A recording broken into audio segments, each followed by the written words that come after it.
everybody please put a thumb in the air.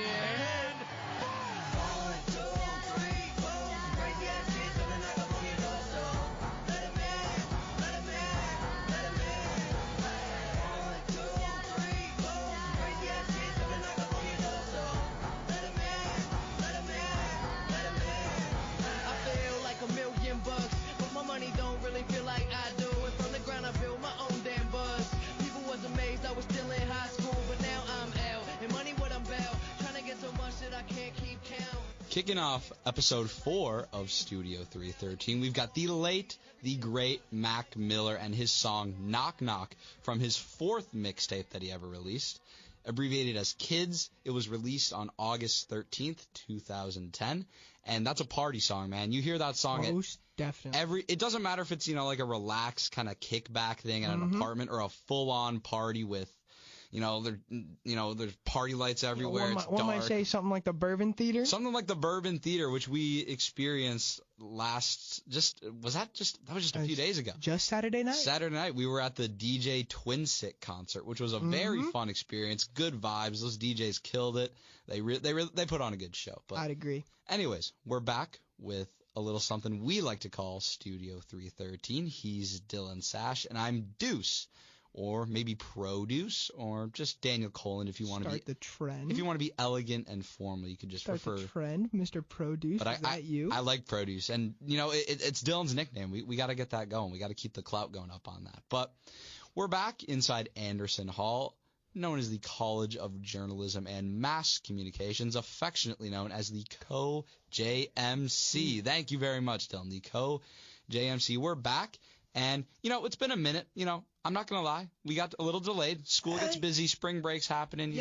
Not able to pump out as much stuff. I had to, study for a test real fast. But I was studying too. But you know what? We're back, and we're going to be on a more consistent schedule, I hope. And we're ready to bring you guys some more content. And we're going to talk a little bit about our spring breaks because we had a good time. Indeed, we are. Now, See, Daniel probably had the more entertaining spring break out of the two of us. Right. I won't lie. I went down to the lovely city of Austin, Texas, the live music capital of the world. Some even refer to it as the new L.A. I don't know if I can get on board with that. I don't think I'm calling it the new L.A. That's a ludicrous comparison, in my opinion.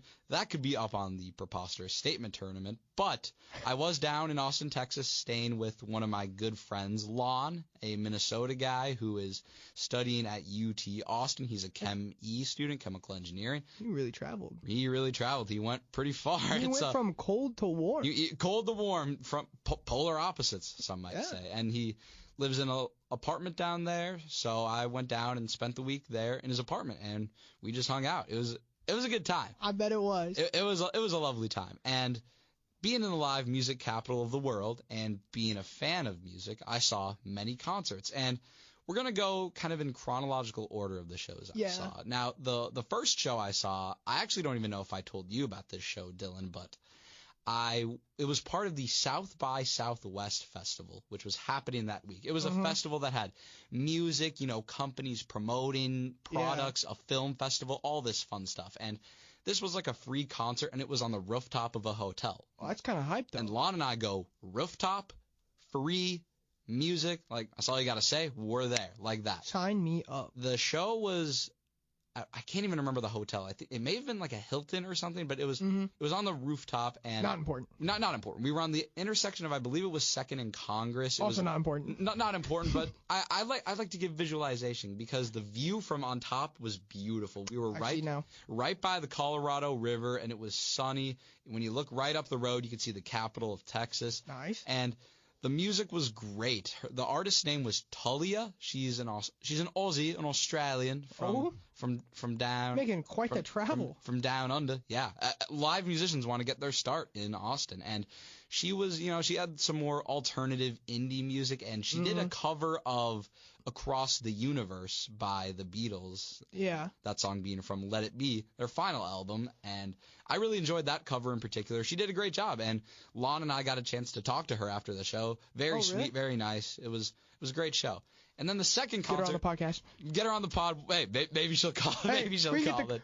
We can get the call in. I mean, groundbreaking technology here in Studio 313 today. It's groundbreaking. And anyways, we'll get to that later. Now to keep talking about my music, the most unfortunate show was the Lil Yachty show that never was. Because one is unfortunate. I'll sum this up real quick. There were two scheduled openers, Lola Brooke and Armani White, and they're both okay, right? Like, yeah, never heard of them. Armani White I really enjoyed because he was very interactive with the crowd. I was up close to the stage, and he got right up by there and just started going crazy. But two rappers who were, like, solid, but like nothing super special, right? Yeah. But then we're ready for Yachty. But then some random guy comes out. It's this dude named 03 Greedo, who's apparently famous, but I haven't heard of the guy. Haven't heard of him either. I haven't heard of the guy. And me and all these other people are looking around, and it's like, well, where's Lil Yachty? Exactly. We paid to see Yachty. We paid the tickets for like, $50, $60, $70, depending on when you got them. And we're seeing 03 Greedo, and he was up for an hour. Like, he was up there for an hour? He was up there for an hour. I thought he was an opener. Apparently he got added day of, but he's up there doing his thing. Oh my God. And again, he's fine, but I want to see Lil Yachty. So he goes, does his thing, and then DJ's playing hype songs to, get the crowd energized again. A mosh pit's going. Some guy offered me, he saw my Jimi Hendrix shirt, and he's like, hey, man, you're a legend. You got to get a hit of this, and holds up some illicit substances in my face. And I go, no, thank you, because that's not the route I choose. I keep, sir. Way to be, Daniel. Way to be. That's just how I go. I keep my body clean. But anyways, the crowd's hype, mosh pit going, everyone's ready, and then I look in the sky, and Dylan, you know this. What did I see? What did I see in the sky? Not we, but you saw some dreaded lightning. None other than a thunderstorm began right before Yachty came out, and of course, on the big jumbotron, we see a warning. Inclement weather. Proceed to shelter. And just like that, God. We're out of the venue, waiting for updates on the concert. 30 minutes later, canceled. No Lil Yachty. Now, we did get refunds. However, not bad. The disappointment that I experienced was just, it was really unmatched that whole weekend. It was so upsetting. But we did get refunds. They made it right. Thank you to the Moody Amphitheater and Ticketmaster, I guess. Shout out them, but the disappointment was wild. I got a free average concert, which is fair. Yeah. So I mean, if you don't count the fact that you flew down there and bought food and stayed there for a week. You know what? It's free. It was free. I had a fantastic time and met some fantastic people regardless of that concert. And the last two concerts were not nearly as relevant. They were still fun, but not super relevant. I saw one death metal concert in this one like housing co-op, which was actually really cool. It's like a big living facility for I think it was mostly people my age, and a couple of the people living there just put on a show, and it was really fun, actually. The atmosphere, it was a small show, but really fun atmosphere. And then the worst concert of the weekend was a death metal show that we went to, and this guy's voice, I don't know how he made it sound so, it didn't sound like a person. It was so bizarre. Like just like screaming into the mic, or even worse than that? That's literally what it sounded like. And I looked around at Lon and Lon's roommate, Alex, and we're just like, you know what? We can do without this tonight. And about 15 minutes later, Lon and Alex and I bounced up out of there. Yeah. And that concludes my live music experience. And other than that, I had really good tacos. And I had some barbecue at Terry Black's. So I ate a lot of good food, hung out with awesome people, and saw some music. It's basically the gist of the trip. Yeah. Now, Dylan, you didn't have as exciting a weekend, but you still enjoyed yourself. I definitely did. I took what I would consider some well-needed time off. Right. I had more of a staycation. Yeah, a good way to put it. A I like staycation. That. Okay, staycation. Good, I took that time to go back home to Omaha, spend the week with my family. Right. So I, hung out with my parents, my sister. Right. The nice part about, college spring break always being in March is it gives my family a time to celebrate, the March birthdays. Oh, yeah. For those of you who missed it, my March birthday Madness. is in early March. Ayo. But my birthday, my cousin's birthday, and my uncle's birthday all happen in March. So, he took that time. Mm-hmm. This is a little tidbit for you. Little tidbit. Me and my cousin actually share the same birthday. Really? We were both born on March 2nd. Right? Yeah, March 2nd. Lovely. That one's going to be some history for when we do trivia. Oh, yeah. So keep that in mind. We'll get a Studio 313 trivia show going. we'll get it going. But Just a little time at home. Yeah, relaxing. Other than that, I really just, I hung out with some friends from high school, reconnected with them. Right. But the thing that I'd say I was most excited for would be hanging out with my dogs. You gotta love the dogs. Where my dogs at? That's what I'm saying. Where my dogs at? I just, I forget how much I miss them. I shouldn't say that. I always miss them, but it's like, man, I could really use my dogs right now. Like, you're not actively thinking about them until you see them again, and you're like, how did I go without them? Exactly. Even as someone, I don't have any pets at home, but one of my friends from Minnesota, their dog is named Jersey, and I loved seeing Jersey before the family. They moved to a different part of Minnesota, but I loved seeing that dog. Jersey was adorable. Yeah, I mean, luckily enough, I have plenty of photos on my phone and funny memories and whatnot of my dogs being just absolute crazy animals. I love it. But I always love going home because every single time you come home, they're so excited to see you. Right. They just they're all over you. They're super happy, tail's wagging. Sure. They're trying to jump on you, and then, you play fetch with them for a little bit, and you become their favorite person. There you That's go. all it takes. And their entire focus is solely on you because you're holding the ball or you're holding the treat, and you're the man. And I mean, I'm the man always, but especially to those dogs. Yeah. Dogs. So, yeah. Omaha, Nebraska, and Austin, Texas, different breaks, but I think we both achieved the same end goals because we both had a good time. I'd agree. We relaxed. We enjoyed ourselves. I'd agree. We recharged a little bit before we close out semester 4 of our college experience. Now, we've gone over what's been happening recently with us, what we've had going on in our lives, but what about the sports world? We've promised to talk about sports. Our last guest was a track and field athlete here at the University of Nebraska-Lincoln. His name was Sadio Fenner. Another huge shout out to Sadio. Go check out that episode, number 3, if you haven't. And if you want to email other suggestions to us on what to talk about, who to have on the show, just email us at lincolnstudio313@gmail.com. But anyways, we got sports, and what's been happening in the sports world? Well, it is the biggest college basketball tournament ever, baby. Like you mentioned, it's the biggest. March Madness. There's the pass to Leitner. Puts it up. 3 seconds in this ball. Gives it to Jenkins for the championship.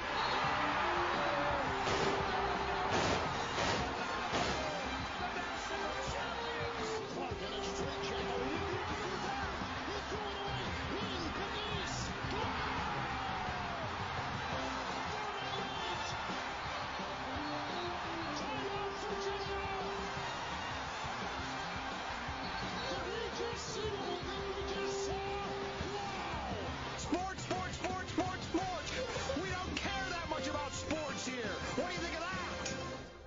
Now, that lovely intro was pieced together by me, and I just got to throw in that OG clip out from your dad. The clip out from my dad, and that clip out was from long, long ago. I still don't even know the context behind that. I got to ask my dad.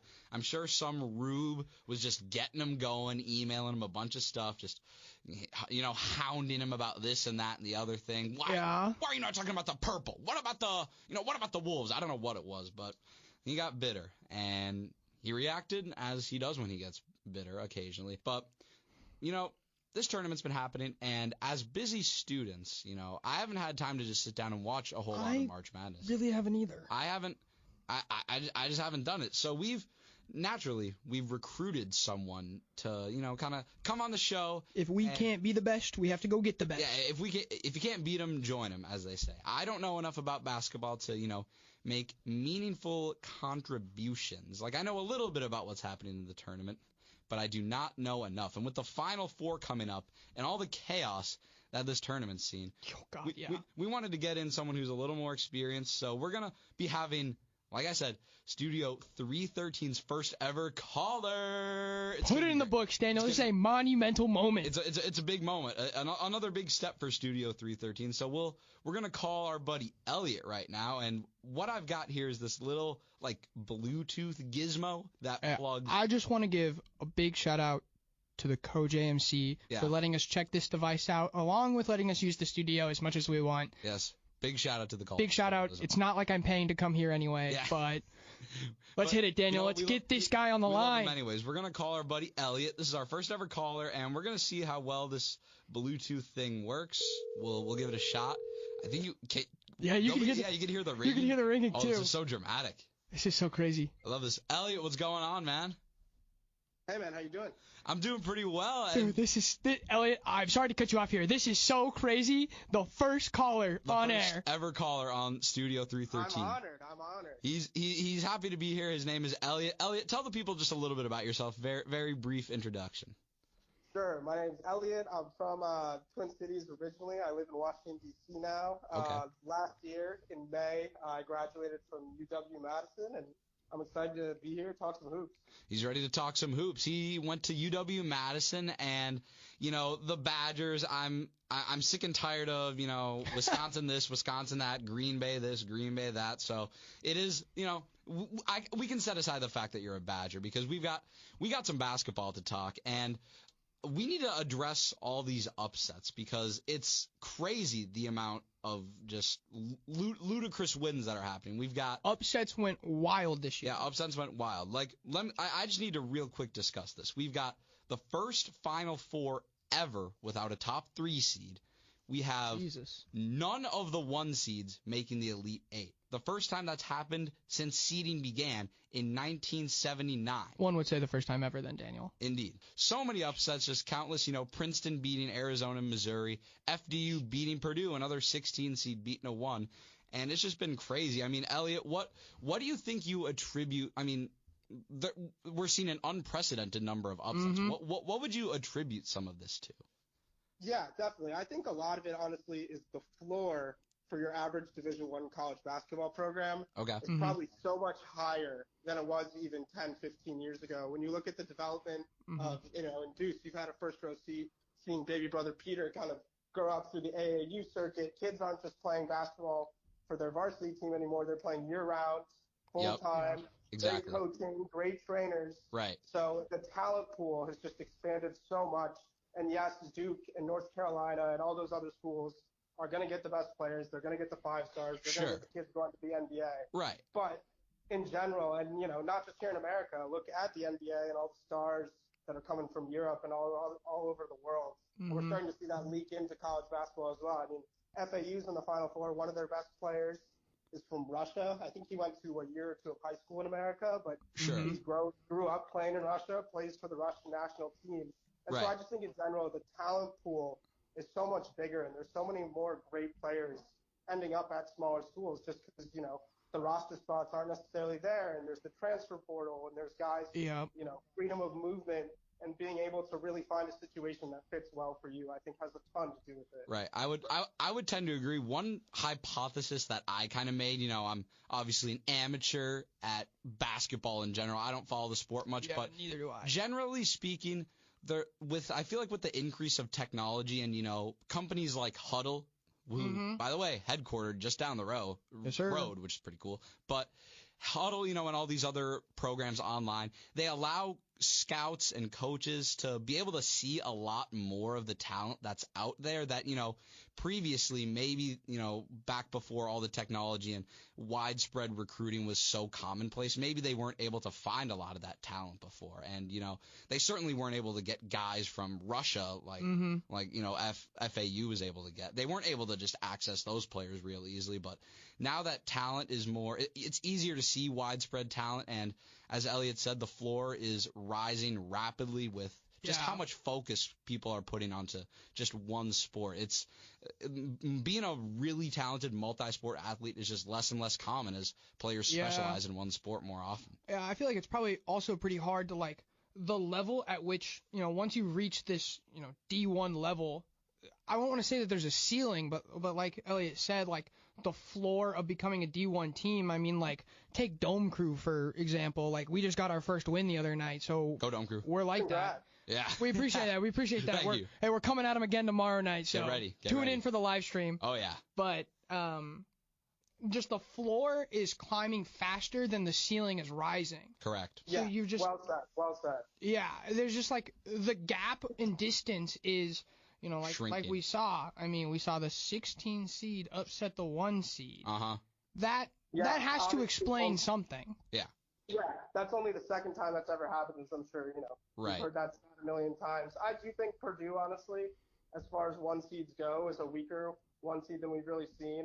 Sure. Obviously, they had Zach Edey, 7'4", National Player of the Year. Right. I sat behind him about 10 feet away from him at the Big Ten tournament last year. Oh, It is wow. scary how large he is in person. Oh, I'll but bet. outside of him, the roster just wasn't that talented. They're very reliant on the three-point shot. Mm-hmm. And, they did the old Bill Belichick, take away what you're best at, and what they're best at is feeding Zach Edey the ball. And as easy as it sounds, I don't think he had a shot for the last 8 or 9 minutes of that game. They really took him out of the game. Yeah, that's very impressive. Yeah, something that a lot of teams, especially in the Big Ten, struggle to do this year. I also think part of it is the whistle. As the Big Ten Player of the Year, you're definitely going to get preferential treatment from refs. Wisconsin had the Big Ten Player of the Year last year, Johnny Davis. He definitely also benefited from that. Oh, yeah. And, Zach Edey, for being 7'4", is actually a pretty solid free throw shooter, and that was a huge advantage to his game. And once the tournament came around, they just weren't going to get those same whistles. Yeah, I I tend to agree with most of that, but the refs this, refs that, for me, I'm just, just get out there and play ball. I know refs are going to miss calls every once in a while, but I don't know how much preferential treatment, I think to a certain degree, but I feel like it's very minuscule compared to what a lot of people think, but I absolutely, I mean, if you shut down the other team's best factor, what are they going to do? And FDU made it very clear what their strategy was. They went in and they won that ball game, and that's one of the many upsets that have been happening. So we're seeing, the floor is rising and the ceiling is rising at a far more slow rate. And I really hope that these upsets can become more common, because most of the main reason why I just don't watch much March Madness, well, A, I've got a lot going on, right? I can agree to that. But B, it's because I feel like in previous years, even 5-10 years ago, when I'd be sitting around at home just chilling with my parents watching, I would just see the 1 and 2 and 3 seeds go so far, and there'd occasionally be a 12 seed that gets to the Sweet 16, maybe the Elite 8, but it didn't happen very often, and I just got bored seeing Duke, North Carolina, this, that, and the other team constantly making the big games, and I just couldn't get into it. But now with these upsets, I think it's fantastic to see just more unpredictability, which should make the whole tournament more entertaining. It should also make picking the perfect bracket even harder. Something that's already impossible to do. It will never be done, but it's getting tougher and tougher. Elliot, I did not make a bracket, actually. See, I made a bracket, but Elliot, I'm curious how, with you being, we'll coin this term for now, our resident basketball expert. Our basketball expert, yes. How well did you do on making a bracket, if you made one? Yeah, let's hear it. All right, I want full disclosure here. I made 3 brackets. Okay. Oh, no. Okay, let's hear it. I know the true diehards make one, you stick to your bracket. I get it. I like having fun. I like messing around. Sure. I can see that. 2 of my brackets kind of bombed out. I had a lot of chalk, a lot of the favorites advancing, which honestly, did not go well this year, obviously, with none of the top 3 getting to the Final Four. Right. I did have one bracket, though, where even that I still had 3 of the Final 4 out. Yeah. I had Miami in my Final 4. Okay. And I ended up winning the bracket pool, so if that gives me any sort of credibility and redemption. I would like to say that I'm winning the bracket pool for Dome Crew right now. I am the current leader, but this weekend could change a lot of things. But yeah, that's the beauty of it, is it all comes down to the wire, and, especially in a year like this where there's just so much chaos, you really never know what's going to happen and how this is going to turn out. Now, I'm curious, did you have the same person winning each bracket? 2 of the 3 I had Alabama winning. I felt like they were the best team. Sure. Yeah, that one didn't necessarily go well. They've obviously had some off-court stuff going on, which we don't necessarily need to get into right now. Right. If you haven't heard of it, you should probably look into it. Yeah. But they got shut down by San Diego State, who's a super talented defensive team. I think they shot 3 for 27 from 3 against them, which is That's him. That's clamps. They locked him up. Yeah. That's wild. Yeah. But yeah, they just, their star players were 3 freshmen, and the beauty of March Madness is there's no less reliable and less consistent group of human beings than 18 to 22-year-old men, Yeah, the passion that you see in college basketball and college football, for that matter, the passion that goes into that sport, these sports is really unmatched. Like college football games, the crowds they draw, like I would love to go to a Penn State game, like a whiteout Penn State game. The atmosphere there would just be crazy. And we've obviously been to Memorial Stadium here in Nebraska. Those ones go pretty hard, if you ask me. I love them quite a bit, and I'm sure Elliot can attest to Camp Randall over in Madison. It's a great atmosphere, real fun times, college sports. Now, Elliot, we're coming to a close on our time, but the one question that I need to know, because I don't know how much you listen to Spread Swing, but I am not a gambling man, and I don't think I ever will be, because my ability to predict games is horrendous. So I need to know from you, who do you think is going to win it all? Who's going to win the big dance? Who's going to have their one shining moment? Who's going to get it? Look, I mean, the chalk tells you it's UConn. UConn went, started the season 14-0. Right. They looked like the best team in the country, and then they fell off a cliff after New Year's. They lost 5-6. Sure. And then they started putting it back together at the end of the season, I guess. Right. They've won 3 of their 4 games by 20. The other one they won by 15. I mean, they're just going out there. Yeah, that's pretty impressive right there. Yeah. But, this is a tournament of upsets, and if anyone can score the points and keep up with that team, I do think it's Miami, so I'm riding with them. They're the team that won me my bracket, so who am I at this point? There you go. And then on the other side, I really believe in FAU. I can't believe I'm saying it. I think they had a pretty easy route, honestly, to get there. Obviously, they didn't have to play Purdue. And then in their first round game, they beat Memphis on a pretty controversial jump ball. And then they beat a Tennessee team in the Sweet 16 that's been heading in the wrong direction for a solid 2 months now. Yeah. But that Kansas State team is great. They were in my Final Four. Yeah, they were my national champion. Yeah, Marquise Noel, easily the player of the tournament. He's been so much fun to watch. I would agree. Betting that we won't get him in the Final Four, but once they went out there and went blow for blow with a team like that, battle-tested Big 12 team, I'm done doubting them at this point. And I see the South Florida final, Boca versus Miami, and I've got Miami coming out on top. Wow, so he's got impressive. You heard it here first, folks. He's got Miami and FAU duking it out in the title game, with Miami coming on top. And honestly, I mean, hey, anything can happen. It's March, and this has been the most chaotic tournament that I can remember. I would honestly say that I'm maybe pulling for SDSU because, it's a very loose connection, but one of my buddies from high school who ran cross country with me, he goes to San Diego State, and he happens to be in my fraternity over in San Diego. Impressive. So, you know what, we're rolling with SDSU. So I think, maybe they can get the job done. Maybe they can. It's March, but I've heard that FAU is one of the most hated Cinderella seeds because of how they knocked out K-State. So I wouldn't mind seeing them get beat. I would just say they beat K-State, so now I'm going FAU, win it all, Fair. Take it home, let's see that glory. Give me 80-plus points. That's what I would say. They're dropping a bomb. Yep. There you go. There you have it. We got some lovely predictions, and we got a little tournament analysis. Thanks to our man Elliot. Elliot, thank you so much for joining us. We appreciate you taking the time. We do, out of your schedule, because this was pretty short notice too. I texted you not that long ago, and you made it on. So we really appreciate you working this in your schedule, man. Yeah, thank you boys for having me. It was fun. I'm glad to be on the show. Love what you guys are doing. Absolutely. Hey, we really man. appreciate that one. You take care, Elliot. Have a great night, man. Peace out, boys. See ya. And there you have it, folks. Elliot, the first ever caller. That's absolutely incredible, It's so Daniel. sick. A solid 13 minutes and 47 seconds of good basketball conversation. And let me just say, Elliot sounded more prepared and concise than my dad has in the past 30 years of his radio show. You're really calling your dad out for that. I am calling my dad out. Prep's not even in that man's vocabulary. It's Wing It Wednesday. It's FedEx Friday. Mail it in Monday. He doesn't know what he's doing. Oh, God. He just walks in and he just does it, and it works for him. But Elliot did a fantastic job analyzing some of that tournament. I like the Battle of Florida in the championship. I think there's a whole lot of drama there. Should be an exciting finish to what's been a very exciting tournament. I would agree with that one. Me taking FAU. I would probably go FAU to UConn, but I will say on a different side of the ball, going to the women's tournament real quick. Right. Just briefly, just this short little segment here. Right. Caitlin Clark for Iowa. We need to address Caitlin has Clark. gone She's a baller. crazy. She's a baller.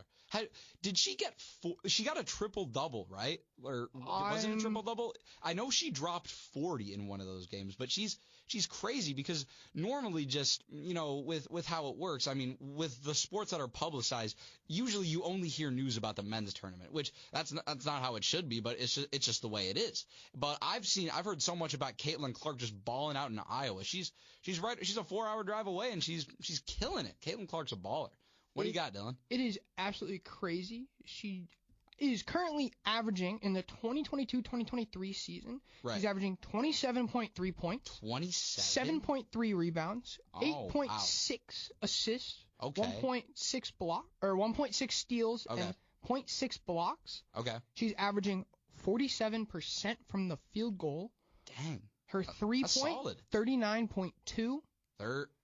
That's high, man. Anytime you can get even remotely close to that 50, you're hooping. She dropped a triple-double against Louisville with 41 points, 10 rebounds, 12 assists. That's the game that I was thinking of. I saw a post on that, and it's video game numbers in the NCAA tournament. Dropped a double-double with 22 points and 12 assists. Turned around, did it again. I guess she did it back-to-back earlier, but 26 points and 12 assists, and then dropped 30 with 17 assists. I will be honest, I would say that watching her, I mean, granted, I don't, like I've said, I don't watch basketball. Right. I'm sorry, but I watched a short segment of it while I was in the gym the other night while she was playing. Yeah. And it was incredible to watch her play. I mean, she reminded me of the Steph Curry confidence of just, okay, I'll pull up. You give me a foot of space, I'll take it. I'll shoot. That's what I'm hearing. She can shoot, man. She will not be denied her points. And I was playing South Carolina in the Final Four, I believe. It's Iowa, South Carolina, and on the other end of that Final Four, it's LSU, Virginia Tech. And let me tell you the hardest part here, Dylan. I don't want to root for Iowa, man. I hate Iowa. I feel the same way, Daniel. It's a Nebraska thing. You can't root for Iowa. It's like Minnesotans hating Wisconsin. Like, Minnesotans just can't root for Wisconsin in anything. You just can't do it. It's just not going to happen. But, I guess maybe for Caitlin Clark's sake, I could tolerate Iowa winning. I will root for Caitlin Clark. I will tolerate Iowa. We'll root for Caitlin Clark and tolerate Iowa. I like that idea. But we've got big Final Fours coming up this week in the NCAA basketball world. But more importantly, we've got a very, very big game tomorrow. The biggest game in March that no one will be talking about. It is the Dome Crew game. Who are we playing, by the way? Do we even know what team we are playing? The Memphis Grizzlies. The Memphis Grizzlies. Did you really just say is Memphis Grizzlies really their team name? The Memphis Grizzlies is actually their team name. I'm being serious with you. It's the Memphis Grizzlies. For those who don't know, I don't know exactly who's listening. I don't know exactly the age demographic, but I gotta fill in. Riz is when you got the charm. Old heads out there. For all the old heads, the boomers, this one's for you. The Riz is just that's the easiest way to explain it. Dylan, is Riz came from charisma. Right. So being able to talk your way into things and whatnot, people would say you've got good charisma, you make people smile, you make people laugh. You charm them up. Charm other people. Yeah. And, you would say that for some of you old heads out there, you'd have that game. Yeah, you'd be able to spit game, talk game, whatnot. Right. Well, that's our term now. That's Riz. We'll have to start a 313 thesaurus at some point. Getting all sorts of fun. We'll get new young people slang and get synonyms, old boomer phrase comparisons. Well, we can reach out to your dad. Yeah, well, and we can do this. We'll do this for a collaboration one time. That'll be good. We get him to call in. We can get anyone to call in. We can now. But anyways, so we're taking on the Memphis Grizzlies, but. The big story here is the last Dome Crew game after some rough goes in the first opening games of the season. Well, that first initial loss to the buzzer beater. The buzzer beater was bad. Hate to see that and then one. The second game an absolute beatdown. I won't lie. The second game we got defeated pretty soundly, but for this third game, we got the dub. Now what do you think? What do you think of that? What do you think of that, Dylan? Now, what do you think? What do you think of Dome Crew now? We're back, baby. We're 1-2. We are here to play. You know what? I'd rather be 1-2 than 3-0 at this point. You know, because now you're playing your best And basketball. now you can see our grit that we came back. I would rather be 1-2 than 3-0 right now. Huh? And I stand by it. Doesn't make sense. But tomorrow we're playing the Memphis Grizzlies, and we just picked up our dub in the last game. And was it this last game where there was just an ungodly amount of technical fouls? There happened to be 3 technical fouls in our last game. 3 technical fouls. How many were committed by each team? There were 3 technical fouls by the away team, which was not Dome Crew, and there were 0 technical fouls for Dome Crew. Okay, noted. So it was the other team. Dome Crew plays a clean game. Dome Crew, we play clean basketball. We play hard. We play fair. We play to win. Yes, not all the other teams abide by that. Dylan, what exactly happened on the court? Yeah, so that first technical foul, you know, I won't say exactly what was said. Right. Because, you know, we're trying to keep this appropriate for all listeners. We like to keep it PG at most. And basically, one of the opposing players didn't agree and told the ref that he is a such and such. Soft. Oh. Insert blank. Oh. Ref. Oh. And he immediately got turned and teed up. Oh yeah. Oh, tee him up all day. Come on. It's an intramural basketball game. Get over yourself. They tell you in the beginning when they go, "Hey, captains, bring it together." Yeah. Blah blah blah blah. We're here for the integrity of the sport. We're here to have fun. Don't need to be doing anything like that. And we go, oh, yep, of course, you know, shake hands, have a good game. Most people just get it, you know, because they're logical human beings. Because it's an intramural sport. I mean, like, I get playing with some emotion and whatnot if this was, you know, varsity, you know, you were D1, this is intramurals. This is just boys trying to have fun. Right, that's all it is. And then, I think what people forget is that these refs are just other students. There are other students who are being paid minimum wage to ref us. Do you really think that you can't automatically know what that ref has gone through earlier in the day? What if that ref just got done with some exam? And bombing an exam. They got their butts whooped by that test. And the last thing they want to do is go ref annoying students in a sweaty gym at 10:30 at night. They don't want to be doing that. No, sir, I wouldn't want to. Don't give them a hard time, man. It's outrageous, the poor behavior that I've seen. And what else happened? Was there any other big ones? Second technical foul that came was there. I mean, I'll admit, it was an intentional foul from Dome Crew. Yeah. It was. Maybe we were doing a fast break stop, and I believe it was Braden. Yeah. Ends up pretty much just smack, like from behind as this kid's going for a layup, just hitting all ball. Right. Or not all ball, just all of his arms. So like a complete foul, pretty obvious. We accept it. We say, hey, good work, Braden. Way to stop that play. Yeah. Because they weren't doing pretty well from the line. Yeah. They were struggling. So we said, put them on the line. We'll take the foul. We had, I think at the time, that was our like 4th foul. So we had plenty to go still. Hey, strategy. And we put them on the line. But as that foul happens and it's called, as they're setting up, one of their players on the sideline claps at the ref while his back is turned and said, hey, ref, way to finally make the right call. Ref didn't appreciate that, turned around, teed him up. Yeah. And it'll happen. It was his first tech, so it was okay. Right. And then once again, some emotions got the better of that player. Yeah.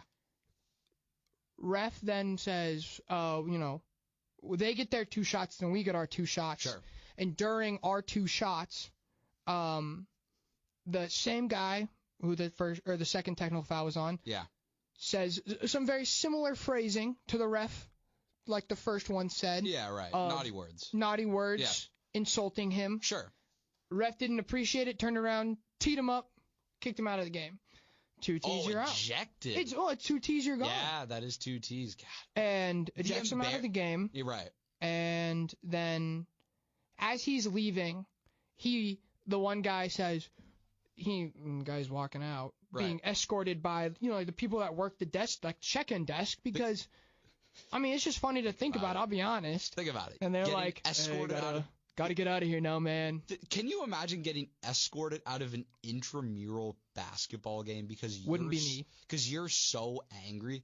There have been football games where I lose and I'm upset. Like, Yeah. it's natural. I'm a competitive person. When you step out and you compete in sports or whatever, you want to win. I think any natural athlete has some level of pretty intense competitive drive. Right. So everyone wants to win. No one's okay with losing. No, never. Like, you can't just say, oh, man, like, it's okay that we lost. We'll get him next time. You That's never, just not how that's not how it works. Like, you got the drive to win, and you're upset, whether you're upset with yourself, how you played, or maybe there's someone else on your team who didn't play to their normal level, and you're upset, but you never take it out on the ref. Yeah, never. There's always going to be sourness, but don't make other people feel sour as a result of your bitter attitude. Just roll with the punches. Just go with the flow. Just take the loss, acknowledge what you did wrong, and move on. Or just don't care at all because it is intramurals. Like, there's that natural desire to win, but at the end of the day, it's like, come on. Yeah, and we're here for fun, not to get angry at the refs. So we had 3 technicals. One guy from the other team ejected, and did they get like temporarily banned from the league? So they ended up getting a mandatory. Oh God, what did it say? Mandatory. Reporting, which is basically just saying that they have to go talk to, I don't remember her name. She's the lady who's in charge of intramural sports, and they have to send the one player of their team has to basically go in, sign some paperwork that says, yada yada yada. I understand that what I did was wrong. So the kid who got ejected has to go plus someone. It was like plus the captain, I believe, has to go with. Signs that says, like, we understand what we did was wrong. We understand that it in fact was our fault. Yeah. Because that's super effective, right? Yeah, right? But then basically also tells them, if I'm remembering correctly, this is just what I'm trying to remember that the sheet said, that they are placed on suspension warning. So if he were to get ejected again, or anyone from their team, they would be suspended from intramural games for it's like 30 days or 60 days or something like that. Where if you were to get suspended right now for 30 days, you don't play any more games. Yeah, because intramurals quick. Intramurals usually is like a month long. Yeah, you'd be done with basketball. Flag football starts in 2 weeks. Yeah, it's a month, and then we're done. I can't even imagine just letting the anger of an intramural game get you and your buddies in serious trouble. But then, I'm not going to lie. I mean, obviously the boys on Dome Crew were, kind of giddy about it because we just watched someone get kicked out. Which is like hilarious to watch. It's funny. You're sitting on the sideline and you're laughing, and the ref doesn't care about you because he just got called a bunch of naughty words, and you're laughing.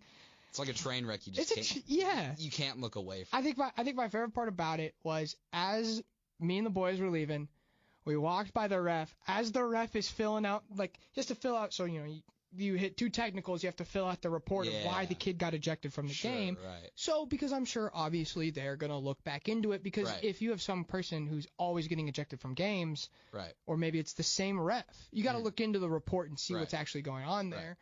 And he's filling out the report, and I walk by him, and I go, hey, man, I just want to let you know that I think you called a great game. Oh, that had to make him feel. And I shook his hand because, truthfully, I think he did. Right. He was probably the most basketball-minded ref that we had. Yeah. I won't lie. Like we said, there are other students being paid minimum wage.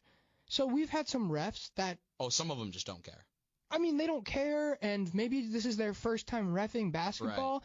But I could tell that this guy had some experience. He cared, and he was genuinely trying his best. Yeah, and, well, at halftime, he hit an absolute slammer. Oh, yeah, he's a hooper. He's a hooper. So you got to give him some respect. You got to give him some respect. Just treat people with common decency. Is it that difficult to just not be I guess for some people it's just harder to walk away than be a complete jerk. Dylan, do you have any last remarks? Anything you want to have to close out the episode? I would love to give a big shout out to my mother right now. Shout out to mom? Mom and stepdad, both of them equally, big listeners to the podcast. I love that. And in the first episode, we briefly mentioned, that you could hear me open my drink. You heard the can. Which was that Radical Skedaddle. But my mom, for my birthday, sent me a 16-pack of Radical Skedaddle bangs. Oh, let's go. That was absolutely amazing, absolutely wonderful. Thank you, Mother. But for the listeners who care right now, during today's episode, I drank a Ultra Peachy Keen Monster Energy. Peachy Keen. Would have to Monster. recommend it. Was absolutely delicious. If you like peach-flavored things and energy drinks, pick it up. So we got Radical Skedaddle Bang, and we got Peachy Keen Monster. Mm-hmm. Dylan's got all sorts of drinks on his radar. He's a man. I'm scouting. He's a man with a very engaged, not engaged. What's the diversified right word? palate. He's a man with a diversified palate, and I think we got specifically for energy drinks. He's a man with diversified palate for energy drinks, and I think we just really need to appreciate that fact. Thank you guys so much for joining us. This has been another lovely, lovely episode of Studio 313. We appreciate you guys waiting a little bit. Took a little longer than we wanted, but we love bringing you guys content. Exactly worth it. Now, this lovely song, it's another Dylan suggestion, and Dylan, you got to share like playlists with. I'm getting some heat from these. You're in your bag with the music recommendations. It's another fun, lively song that we wanted to get going. You know, Spring post spring break vibe. break. You know, because at this point everyone's just thinking about summer and waiting. And this song, it's certainly a summer song. This is called "Close to You" by Dayglow. Is Dayglow a band or just one guy? Couldn't tell you. Because I've never even heard. I've heard of him, but I haven't listened to much of his music. It was something that was recommended to me because I was listening to Cigarette Daydreams a lot. Yeah, the Cage the Elephant tune. But this, yeah. okay, I'm reading about it. It's a single guy. It's just one guy. The song was released, or the song came out on an album that was released in May of 2021. Absolute banger. The album is called Harmony House. It is the 5th track off the album. And it's how we're closing out today's episode of Studio 313. He's Dylan Sash. I'm Deuce. And thanks for listening. Take care, guys.